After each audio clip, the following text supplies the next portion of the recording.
How's it going, everybody, and welcome to episode 193 of Master My Garden podcast. Now, this week's episode, we're looking at the subject of winter planters. And I suppose typically we wouldn't be looking at your winter planters at this stage of the year, because if you have your summer planters, your window boxes, your planters, your hanging baskets, if all of those have been, I suppose, looked after and cared for, the correct plants chosen, they've been deadheaded, you're using the right compost and so on, then typically here in Ireland anyway, you can get, quite good flower out of them right through to the end of September, and sometimes right up until October time, and even up to the first frost.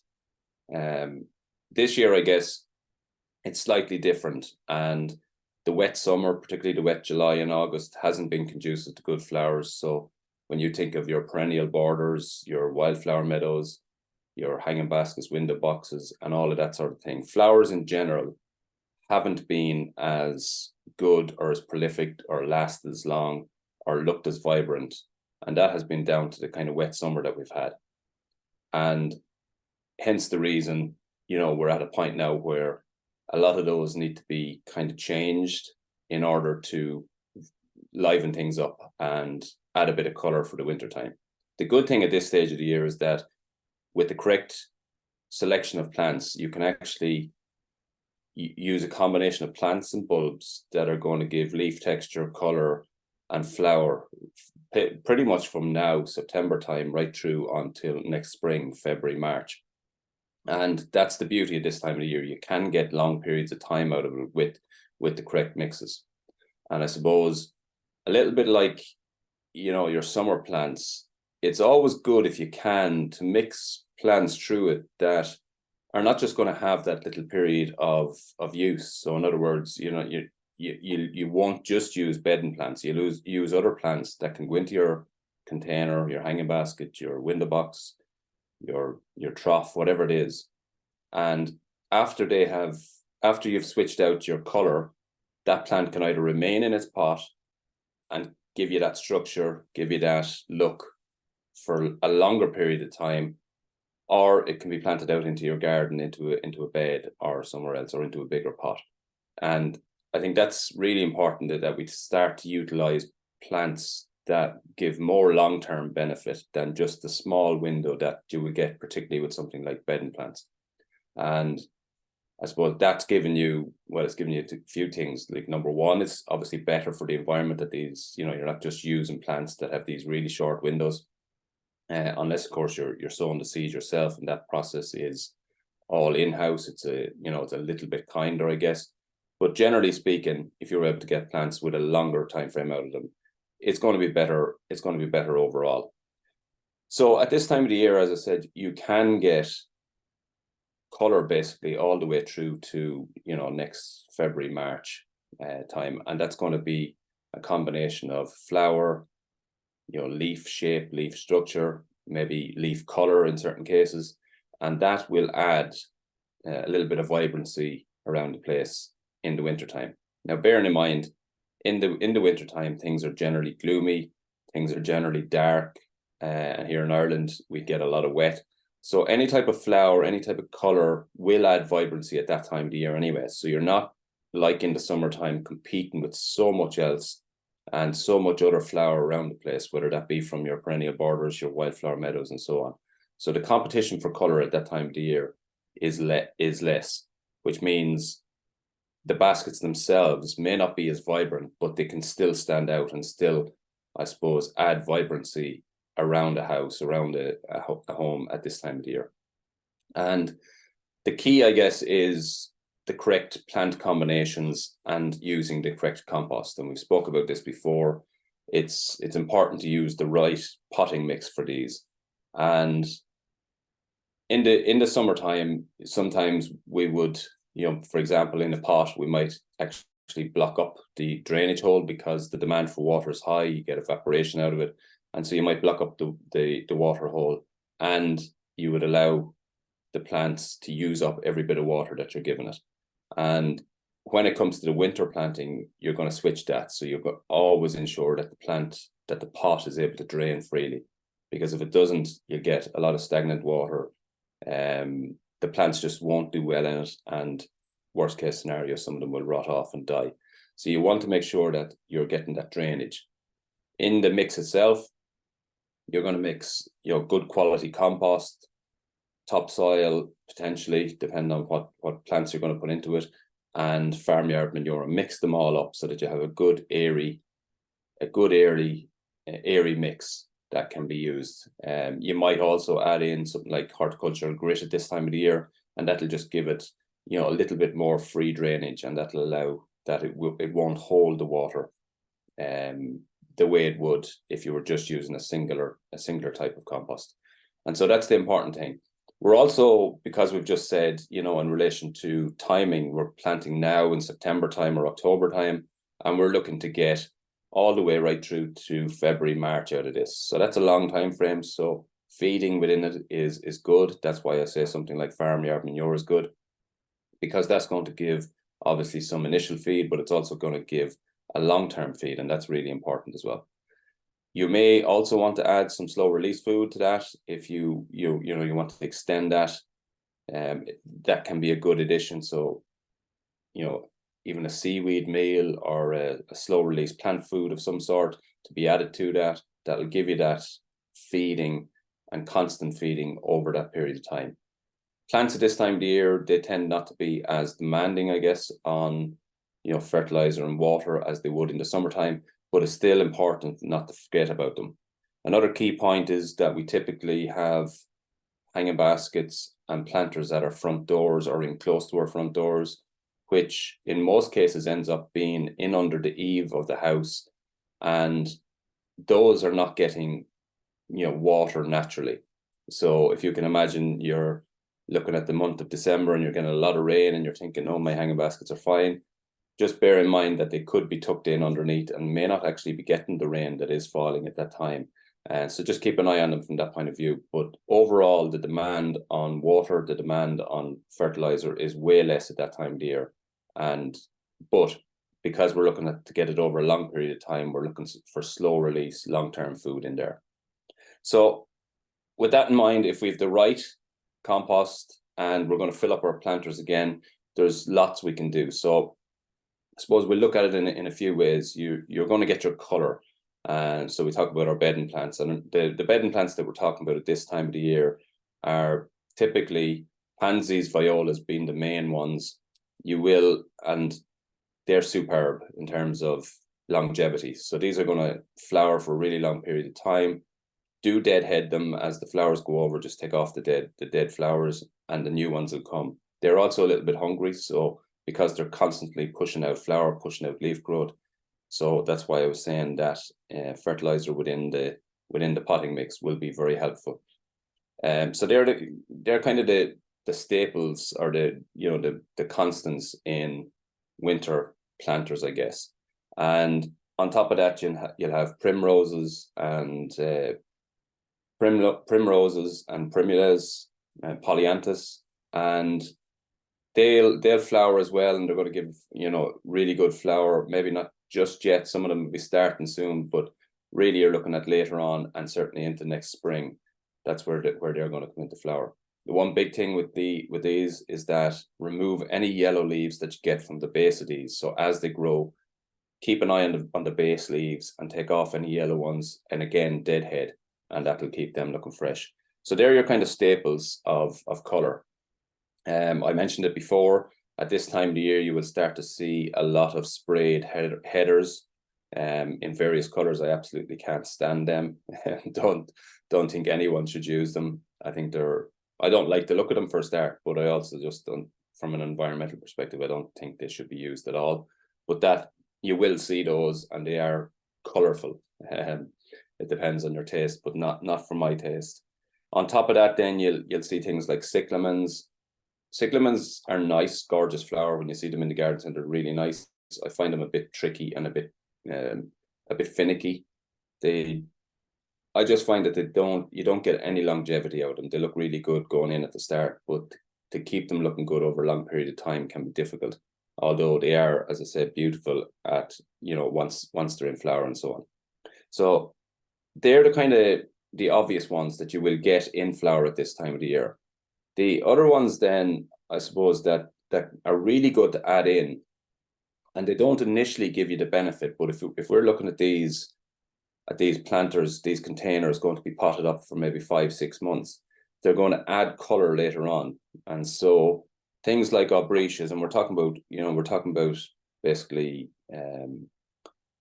alpine plants here essentially. So we're talking about things like aubricia, arabis, maybe phlox, saxifrage, those type things, planted into your normal hanging basket, window box. And as I say, initially they're only going to give you some leaf. They won't flower now. They won't be in flower now. But what they will do is next spring they'll pop forward with a blast of color, and they'll be a nice surprise at that time of the year. They look fine in the basket at this stage of the year. As I said, there's not huge competition from flower at this stage. And once you have your pansies and your violas and so on in there looking good, these can happily sit there. They won't look out of place, but then they'll pop up next spring with a nice splash of color. The other beauty of any of those is that they can remain in that planter or hanging basket or window box, or they can be moved on further in the garden. So they can go into a rockery or a dry bed that you have along the edge of a path, and that you're getting your multi-use out of it at this stage.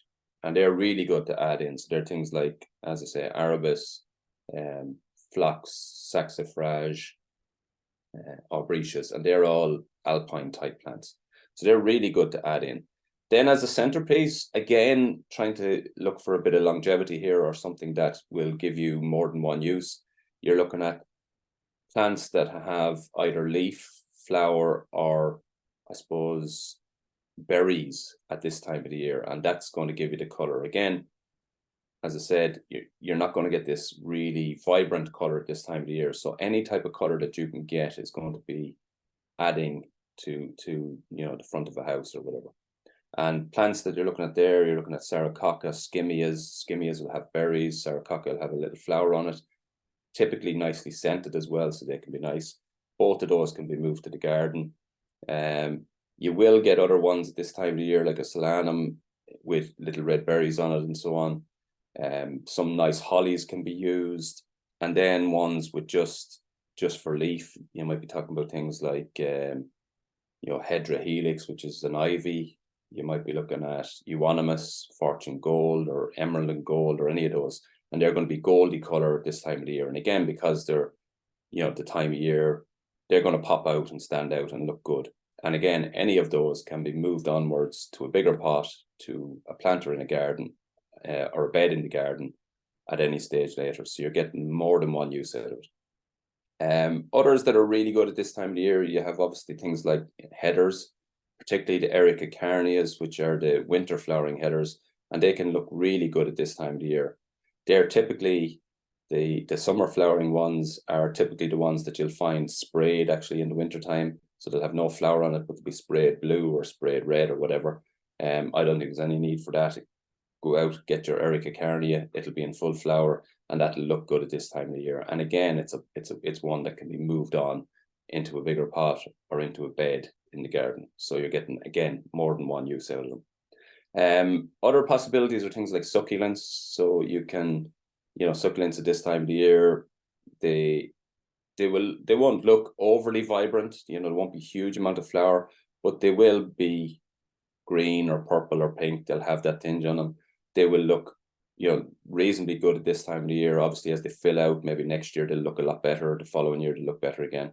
So succulents can be a good one at this stage of the year. Just watch out. Make sure you're using really well drained potting mix with a lot of horticultural grit mixed through it.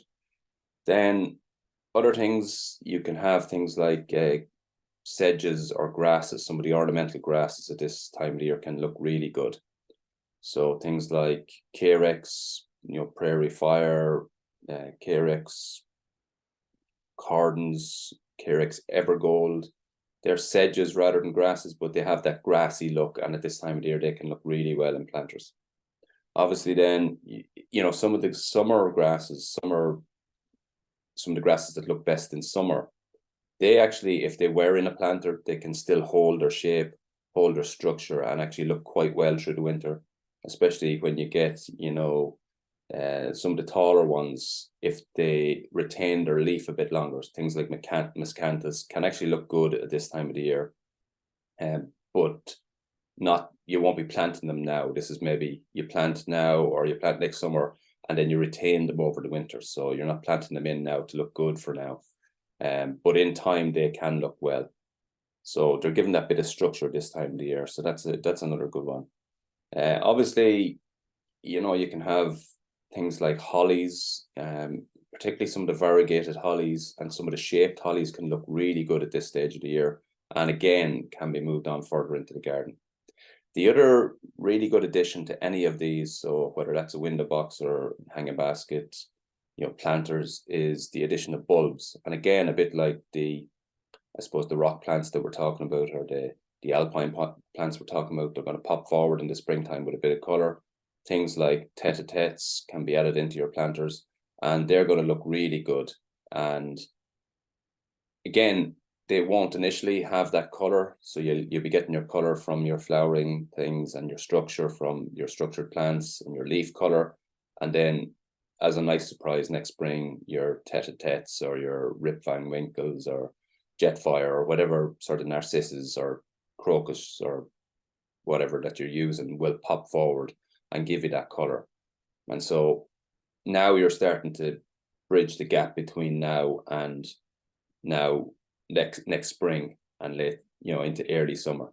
So that's what you're looking for at this stage of the year. You're looking to, I suppose, add a bit of vibrancy. Certainly, as I said, you typically here in Ireland wouldn't be necessarily doing this until maybe normally end of September, October time is when this would happen. But it has been kind of fast forwarded a little bit down to the fact that we had such a wet July and August. And there's lots there that can be done. As I say, it doesn't take a lot to add vibrancy and add color at this stage of the year, during those winter periods. So a combination of any of those will look good. To give an example of how you might do, say, a standard hanging basket with the correct potting mix again in it, you might put an Erica Carnea, for example, right in the center of it. So that's your centerpiece with your flowering color. You put a few tete-a-tetes, maybe 2 bunches of 3 in there side by side on the, right to the side of the pot of the Erica Carnea, down about 3 times the depth of the bulb itself. Then around the edge, you go with a couple of polyanthus, and around that again, you go with your violas or your pansies. You might even put in a couple of really small ivies, Hedra, like Hedra helix, and they're going to trail down out of your hanging basket, and again can be moved onwards afterwards. And now you have a mixture of colorful leaf, flower initially, your potential flower coming through with your bulbs, and your flower initially from your Erica Carnea, and that will flower for a long period of time.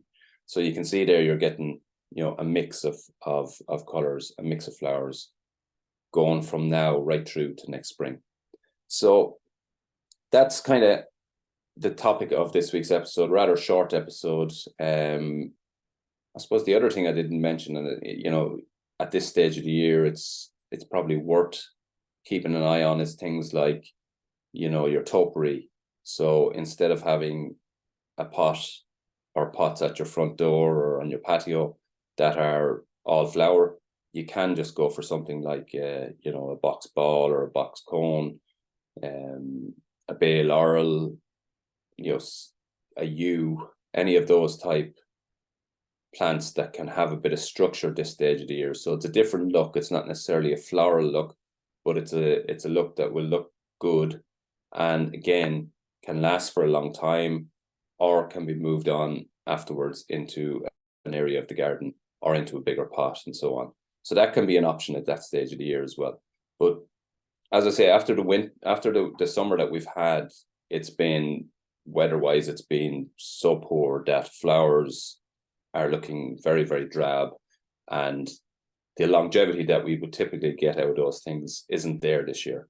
So that's why it's important to, I suppose, at this stage of the year, to revitalize those and to add a new mix of plants that's going to give you this color for the next months to come.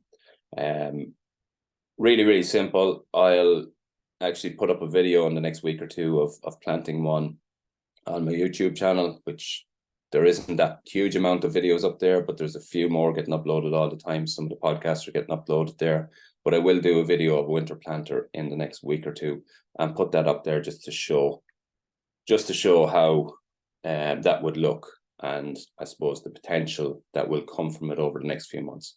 So that's been this week's rather short episode. Next week we're looking at bulbs and chatting about all things bulbs, different types, and so on.